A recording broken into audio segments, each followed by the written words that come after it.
여러분 안녕하세요. 대한피부과 학회-TV MC 김현숙입니다. 오늘은 아토피 피부염에 대해 잘못된 정보를 바로잡는 시간을 가져보려고 하는데요. 먼저 오늘 아토피 피부염에 대해서 자세하게 알려주실 세 분의 전문의 선생님을 모셔보도록 하겠습니다. 안녕하세요. 안녕하세요. 네, 각자 소개 좀 부탁드릴게요. 안녕하세요. 저는 노원을지대학교 병원 피부과 전문의 한태영입니다.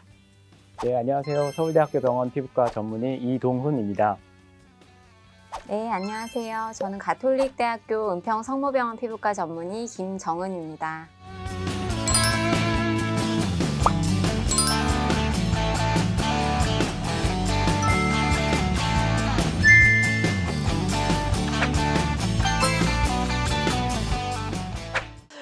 선생님, 아토피는 조금만 검색을 해도 정말 많은 정보가 쏟아지는데요. 이런 정보들이 절신한 분들에게는 도움이 되기도 하지만 때로는 그 잘못된 정보들로 증상이 더 심해지는 경우도 많을 것 같아요. 아토피 피부염 환자들을 치료하시면서 조금은 황당하거나 좀 특이했던 사례 기억나는 거 좀 있으실까요? 소금이 염증 완화 효과가 있다고 해서 소금을 이제 피부 방변에 붓거나 소금물로 목욕을 하시는 분들이 계신데요. 네, 피부 장벽이 약해져 있는 아토피 피부염 환자들이 소금물을 이제 부으면 자극이 돼서 따갑고 가려워질 수 있고, 또 농도가 높은 소금물을 쓰면 피부로부터 수분을 뺏어가서 건조증을 또 유발할 수도 있기 때문에 네, 하시면 안 되는 방법입니다. 네, 선생님께서는 또 그런 사례가 있으셨어요? 예, 저는 사실 황당하거나 그렇다기보다는 실제로 좀 많은 분들이 하고 계신 상황이긴 한데요. 네. 천연 비누라든지 자기가 이렇게 만들어가지고 쓰시는 분들이 많이 있으십니다. 물론 이제 장점이 좀 있을 수는 있겠지만 저희가 실제로 이런 천연 성분이라고 해도 다 맞는 게 아니고 어떤 자극성이 있다든지 알레르기가 있으신 경우도 있고, 또 이제 아토피 피부염의 피부가 이제 pH가 약간 알칼리성으로 바뀌게 됩니다. 그러면서 이제 그 피부 장벽이 좀 악화가 되는데요. 근데 이런 고체 비누 같은 것들은 이제 제조 공정상에 그 약간 약한 알칼리성으로 이제 만들 수밖에 없는 상황이 있습니다. 그래서 그런 비누, 고체 타입의 비누를 쓰시는 것보다는 저희가 약산성이라든지 중성의 이런 저자극성의 물비누를 사용하시는 것이 좋겠습니다. 아, 정말요? 이거 진짜 저도 몰랐던 얘기인데, 그렇군요. 우리 김정은 선생님께서는 또. 네, 저는 최근에 네. 녹차 티백 다 마시고 남은 그 티백을 가지고 이제 우려서 세수를 하시고 굉장히 악화돼서 오신 아토피 피부염 환자분이 있었어요. 그건 또 왜 그럴까요? 악화 경로에서 이걸 하셨기 때문에 자극이 굉장히 돼서 훨씬 더 악화가 됐고요.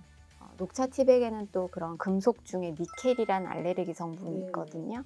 그래서 그 니켈에 알레르기가 있으신 분들이 이런 걸 하게 되면 훨씬 악화를 이제 경험을 할 수가 있기 때문에 좀 위험한 방법일 수 있습니다. 네. 니켈에 대해서 말씀을 해주셨는데요. 사실 이렇게 아토피 피부염이 저희가 치료를 막 했는데도 막 좋아지지 않는 경우들이 있습니다. 네, 그런 경우에는 혹시 이제 알레르기 접촉 피부염이라든지 그런 것들이 같이 있는 경우들이 있거든요. 또 다른 약간 합병증. 예, 그렇습니다. 분들에게는. 비슷하게 보이지만 어떤 닿는 물질에 대해서 자극을 보인다든지 알레르기를 보인다든지 그런 경우가 있기 때문에 피부과 전문의를 찾아서 저희가 첩포 검사라는 어떤 알레르기 검사 같은 걸 좀 해보시는 게 좀 도움이 될 수가 있겠습니다. 예, 그렇군요. 정확한 진단이 항상 옳은 길인 것 같습니다. 자, 그래서 이러한 잘못된 생각을 바로잡고 정확한 정보를 드리는 시간, 피부과 전문의가 내원하는 환자들로부터 가장 많이 듣는 그런 질문만을 모아서 팩트를 체크해 보도록 하겠습니다. 일명 아토피 피부염 팩트 체크 OX! 한태영 교수님, 네, 채식이 아토피에 도움이 된다. 네, X입니다. 어떻게 된 일이죠?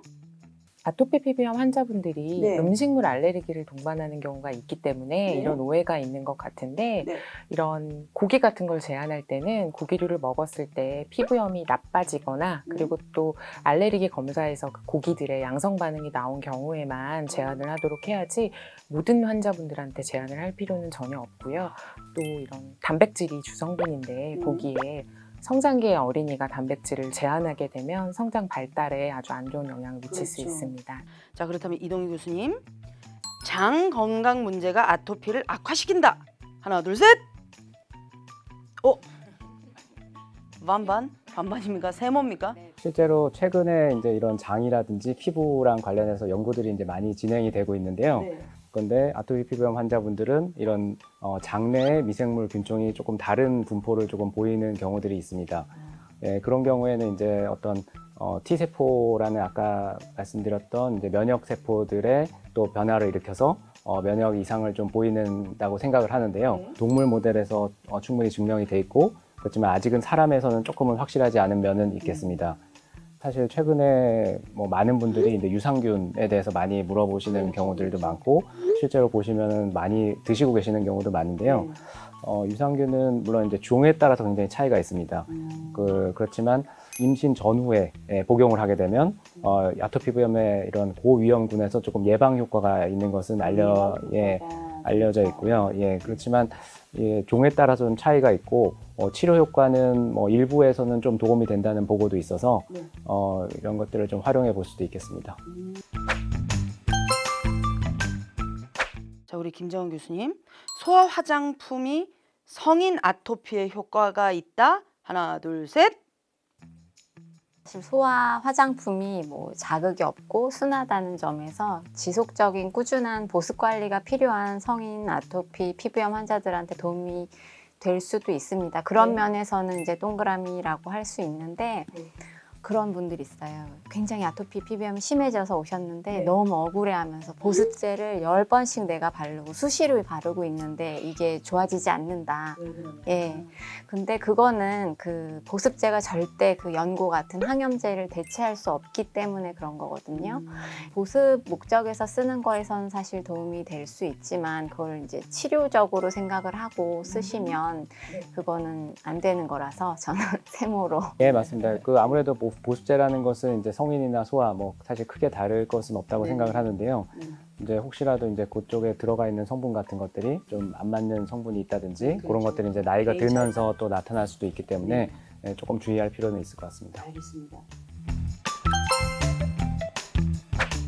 온풍기나 에어컨 사용이 아토피 피부염을 악화시킨다. 하나, 둘, 셋.